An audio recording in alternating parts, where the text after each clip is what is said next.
আজি কাম কৰা প্ৰায়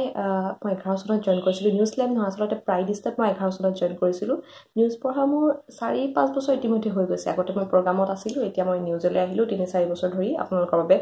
বাতৰি পৰিৱেশন কৰি আহিছোঁ কিমান দূৰ আপোনালোকে মোক আঁকোৱালি লৈছে মই সেইটো নাজানো কিন্তু মই সদায় নিজৰ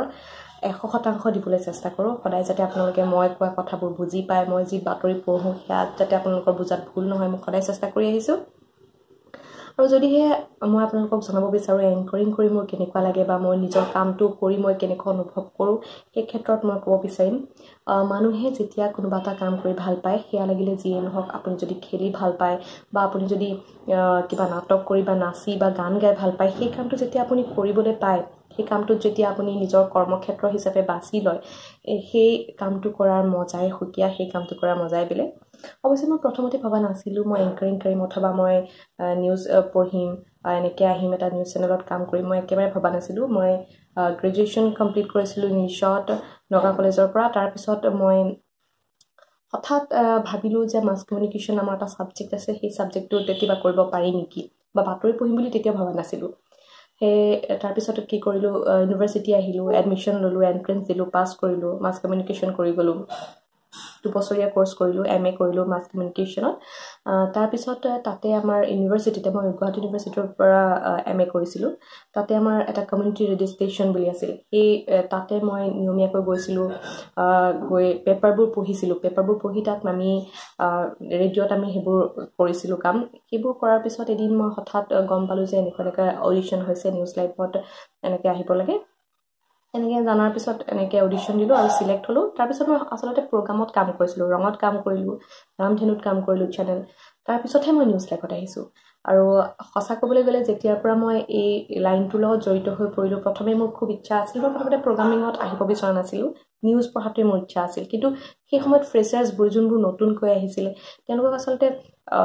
প্ৰথমতে এনেকুৱা এক্সপিৰিয়েঞ্চ বিচাৰে নিউজত ল'বলৈ পটককেনে সেইকাৰণে মই তেতিয়া সেই সুবিধাটো পোৱা নাছিলোঁ তাৰপিছত লাহে লাহে ৰঙত কৰিলোঁ ৰামধেনুত কৰিলোঁ তাৰপিছত মই নিউজ লাইভত বাতৰি পঢ়াৰ সুযোগকণ পালোঁ আৰু যিহেতু মোৰ এইটো পুৰণি এটা আশা নাছিল মই 2011-12 চনৰ পৰা মই 11ত জইন কৰিছিলোঁ যিহেতু মই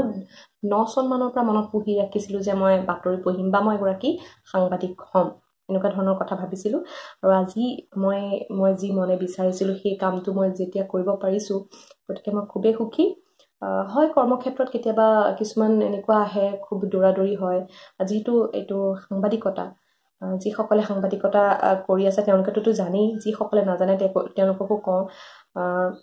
যিকোনো সময়তে আপুনি ৰেডি থাকিব লাগিব আমাৰ কোনো ধৰণৰ হলিডেজ নাথাকে কোনো বন্ধ নাথাকে যেতিয়া পূজা হয় তেতিয়া বা পূজা পাৰ্বণ বিহু এইবোৰত সকলোৱে ছুটি পায় আমাৰ সেইবোৰ নাথাকে গতিকে আমি কৰ্মক্ষেত্ৰতে সেই সময়খিনি দিব লগা হয় সেই সময়খিনিত আমি কিন্তু কাম কৰি ঘৰলৈ মনত পৰে নো ডাউট তাত কোনো সন্দেহেই নাই মনত পৰিব ঘৰৰ মানুহখিনিক খুব মিছ কৰা যায় তথাপিতো যিহেতু মই সেই কামটো কৰি ভাল পাওঁ সেই সময়খিনিত মই অফিচত থাকি বা নিজৰ কামখিনি কৰি মই মজাটো তাতে ল'বলৈ চেষ্টা কৰোঁ আৰু আমাৰ কামবোৰ এনেকুৱা ধৰণৰ ৰাতিপুৱা আমাৰ শিফ্ট ডিউটি থাকে মৰ্ণিং শিফ্ট থাকে ইভিনিং শিফ্ট থাকে নাইট এনেকৈ থাকে আমাৰ যেতিয়া ৰাতিপুৱা সময়খিনিত আমাৰ ডিউটি থাকে ঠাণ্ডাৰ দিনকেইটাত খুবেই আচলতে এলাহ লাগে কাৰণ 8 বজাৰ পৰা বাতৰি থাকে আমি 8 বজাৰ বাতৰিৰ কাৰণে 7 বজাতে গৈ অফিচ পাবগৈ লাগিব এইকাৰণে কাৰণ বাতৰিলৈ যোৱাৰ পূৰ্বে আমি অলপমান মেকআপ ল'ব লাগিব কাৰণ টিভিত অলপ আকৰ্ষণীয়কৈ ওলাব লাগিব লাইট থাকিব ষ্টুডিঅ'ৰ ভিতৰত মেকআপৰ কথাটো আহি যায় তেতিয়া মেকআপ ল'ব লাগিব আৰু কেৱল মেকআপেই নহয় ৰাতিপুৱা 8 বজাৰ আগতে আপুনি কি কেনেকুৱা ধৰণৰ বাতৰি আহিছে অলপমান যদি গম পাই নাযায় তেনেহ'লে পটককেনে গৈ তাত পঢ়িবলৈ অকণ অসুবিধা হ'ব পাৰে গতিকে মেকআপটো লোৱাৰ পিছত আপুনি অকণমান চালে কি আছে কি নাই সেইকাৰণে আমি 7 বজাতে অফিচ পাবগৈ লাগে আৰু 7 বজাত পাবলৈ হ'লে আমি ৰাতিপুৱা 6টাতে উঠিব লাগিল 6টাত উঠি আমি গা চা ধুই মেলি এনেকৈ ওলাই মেলি যাব লাগিলে তাৰপিছত আমাৰ ডিউটি থাকে কেতিয়াবা এনেকুৱা হয় চিটুৱেশ্যন কণ্টিনিউৱাছলি আমি 5-6 ঘণ্টাও নিউজ পঢ়িব লগা হয় কেতিয়াবা ডাঙৰ ইছ্যুজবোৰ আহে ক'ৰবাত যদি ডাঙৰ দুৰ্ঘটনা হৈছে মাজতে এটা নাও দুৰ্ঘটনা হৈছিলে ব্ৰহ্মপুত্ৰত নাও এনেকৈ ডুবিছিলে তেতিয়া বহুত কেইজন মানুহ ঢুকাইছিলে সেই অভিজ্ঞতাটোৰ কথা কওঁ তেতিয়া মই আছিলোঁ ছাডেনলি মোৰ সেইদিনাখন ভাত খোৱা নহ'ল গোটেই দিনটো মই একো খোৱাই নহ'ল আচলতে ৰাতিপুৱাই গৈছিলোঁ তাৰপিছত যোৱাৰ পিছত গোটেই দিনটো তেনেকৈ গুচি গ'ল হঠাৎ তেনেকুৱা এটা বাতৰি আহিলে তাৰপিছত আমি পঢ়িব লগা হ'ল আৰু সেই সময়ত এনেকুৱা নালাগে যে মোৰ ভোক লাগিছে মোৰ পিয়াহ লাগিছে মই এতিয়া নোৱাৰিম সেইটোতো আমি ক'ব নোৱাৰোঁ আৰু যেতিয়া সেই বস্তুটো ভাল পোৱা যায় সেই অনুভৱখিনি মনলৈ নাহে যে মই খোৱা নাই মই এইটো কাম কৰা নাই আমি সেই কামখিনিতে খুব গুৰুত্ব দিওঁ কাৰণ আমি কৰি ভাল পাওঁ তেনেকুৱা ডাঙৰ ইছ্যুবোৰ আহিলে এক্সাইটমেণ্টটো বাঢ়ি যায় গতিকে কৰি কাম ভাল লাগে আৰু মই কৈছোঁ মৰ্ণিং শ্বিফ্টৰ কথা ক'লোঁ ঠিক তেনেকৈ আমাৰ নাইট শ্বিফ্ট থাকে নাইট শ্বিফ্ট আমাৰ 12টালৈকে থাকে নিশা 12 বজালৈকে থাকে কেতিয়াবা খুব প্ৰায় কম যায় নিউজ 12টালৈকে কিন্তু গ'লে আমি 12টালৈকে নিউজ পঢ়ি একদম 12টালৈকে নিউজ পঢ়াৰ পিছত তাৰপিছত আমি ঘৰ আহি পাওঁতে 12:30মান বাজে আহি তাৰপিছত খাই বৈ শুওঁতে আমাৰ 1-1:30 বাজি যায় এনেকুৱা ধৰণৰ শ্বেডিউল হয় আমাৰ আৰু প্ৰায় সপ্তাহত 3-4 দিনমানতো নাইট থাকেই তাৰপিছত মৰ্ণিং থাকে এনেধৰণে আমি শ্বেডিউলবিলাক মিলাব লাগে গতিকে সময় খুব কম থাকে তাৰ মাজতো কাম কৰি খুব ভাল লাগে কিন্তু স্মৰণীয় মুহূৰ্তৰ কথা যদি মই ক'বলৈ যাওঁ এংকাৰিঙৰ ক্ষেত্ৰত নিৰ্দিষ্টকৈ ক'বলৈ অলপমান টান স্মৰণীয় মুহূৰ্ত কোনবোৰ কেতিয়াবা এনেকুৱা হয় নিজৰ এটা নিউজ পঢ়ি আছোঁ এটা খুব দুখৰ নিউজ তেতিয়া দুখ লাগে চকু পানী ওলাই যায় কিন্তু সেই মুহূৰ্তটো কণ্ট্ৰল কৰিব লগা হয় কেতিয়াবা খুব হাঁহি উঠা নিউজো আমালৈ আহে এতিয়া সেইটো বাতৰি পৰিৱেশন কৰি থাকোঁতে খুব হাঁহি উঠে সেই হাঁহিটোকো কণ্ট্ৰল কৰিব লাগে আৰু এনেকুৱা এটা ঘটনা হৈছিলে মোৰ কো-এংকৰ এগৰাকী আছিলে মই দুগৰাকীয়ে নিউজ পঢ়ি আছিলোঁ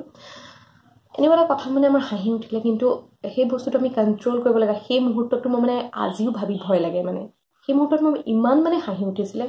কণ্ট্ৰল কৰিব পৰা নাছিলোঁ দুয়োগৰাকীয়ে মই যদি তাইৰ মুখলৈ চাওঁ তাই মোলৈ হাঁহি দিয়ে মোৰ মুখলৈ চাই তাই হাঁহে মানে এনেকুৱা এটা চিটুৱেশ্যন হৈছিলে মই এতিয়া মানে এক্সপ্লেইন কৰিব পৰা নাই গতিকে সেই মই এতিয়া যদি ক'বলৈ যাওঁ সেইটো মুহূৰ্তৰ কথাই কওঁ এনেকুৱা এটা মুহূৰ্ত আহিছিলে মানে